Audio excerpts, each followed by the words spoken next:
नमस्कार। अच्छा सोचिए कि एक अमेरिकी राष्ट्रपति अपने ही एक सहयोगी देश के बारे में कुछ बहुत ही अपमानजनक कह दें, तो क्या होगा? आमतौर पर तो यही लगता है ना कि उनके सपोर्टर्स उनका बचाव करेंगे, पर क्या हो अगर सब कुछ उल्टा पड़ जाए? आज हम एक ऐसी ही कंट्रोवर्शियल टिप्पणी को समझने की कोशिश करेंगे, जिसने आप कह सकते हैं डिप्लोमेसी की दुनिया में एक अलग ही तूफान खड़ा कर दिया। तो हुआ ये कि एक अमेरिकी राष्ट्रपति ने भारत को हेल होल यानी नरक कह दिया। अब शायद उन्हें ये लगा होगा कि ईरान के साथ जो तनाव चल रहा था उसके बीच अपने समर्थकों को एकजुट करने का ये एक बढ़िया तरीका हो सकता है। लेकिन हुआ ठीक इसका उल्टा। ये दाव बुरी तरह से पिट गया और वाहवाही तो मिली नहीं बल्कि चारों तरफ से जबरदस्त आलोचना शुरू हो गई। तो चलिए देखते हैं कि हुआ क्या। सबसे पहले और शायद सबसे हैरानी की बात तो खुद अमेरिका के अंदर देखने को मिली। ये सिर्फ राजनीतिक विरोधियों की आलोचना नहीं थी। नहीं, ये तो एक ऐसी लहर थी जो हर कोने से उठी और जिसने व्हाइट हाउस को भी सच में चौंका दिया था।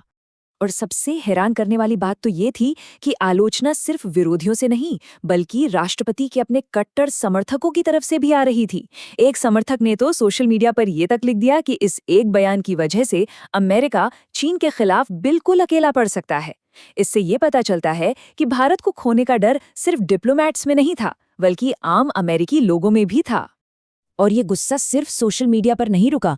अमेरिकी संसद की जो सबसे ताकतवर फॉरेन अफेयर्स कमेटी है, उसने भी एक बहुत ही सख्त बयान जारी किया। और ध्यान देने वाली बात यह है कि इस कमेटी में सत्ता पक्ष और विपक्ष दोनों के सदस्य थे। उन्होंने इसे घटिया बयानबाजी कहा और ये भी कहा कि ये राष्ट्रपति पद की गरिमा को गिराता है और अमेरिका को एक ऐसे नेता की जरूरत है जो इस पद का सम्मान वापस ला सके। और हाँ, एक और बड़ी ही अनोखी चीज हुई। भारतीय अमेरिकी राजनेता जो आमतौर पर भारत से जुड़े मामलों पर सीधा सीधा बोलने से बचते हैं, वो इस बार खुलकर सामने आए। उन्होंने अपनी भारतीय विरासत को बड़े गर्व से स्वीकार किया और कहा कि इस तरह की अपमानजनक टिप्पणियां उनकी पहचान को कभी खराब नहीं कर सकती। तो एक तरफ तो अमेरिका में ये सब चल रहा था, इतना हंगामा। अब सवाल ये है कि भाई जिस देश के बारे में ये सब कहा गया यानी भारत, उसने क्या किया? और यहीं पर कहानी एक बहुत दिलचस्प मोड़ लेती है, क्योंकि भारत का जवाब उतना ही शांत था जितना अमेरिका का माहौल गर्म हो चुका था। भारत की तरफ से जो ऑफिशियल रिएक्शन आया वो बेहद सधा हुआ और नरम था।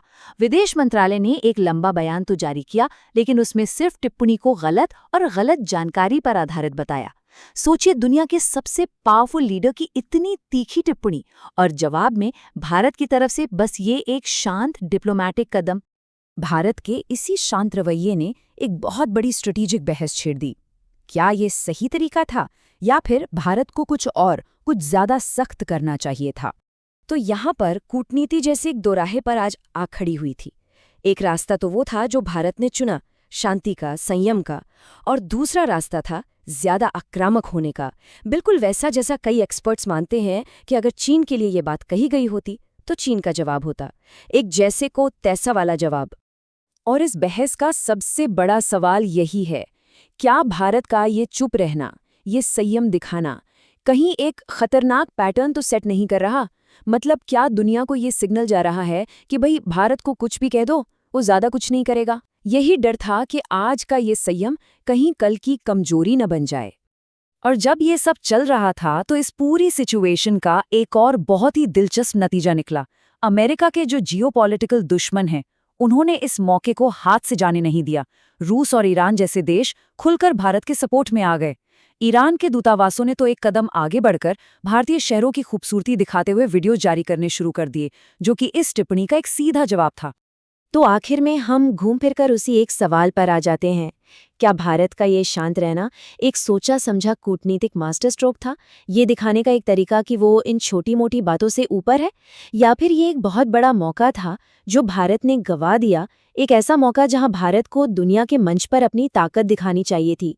इस सवाल का जवाब आज भी डिप्लोमेसी के गलियारों में खोजा जा रहा है और यही जवाब भविष्य में भारत के ग्लोबल स्टैंड को तय करेगा।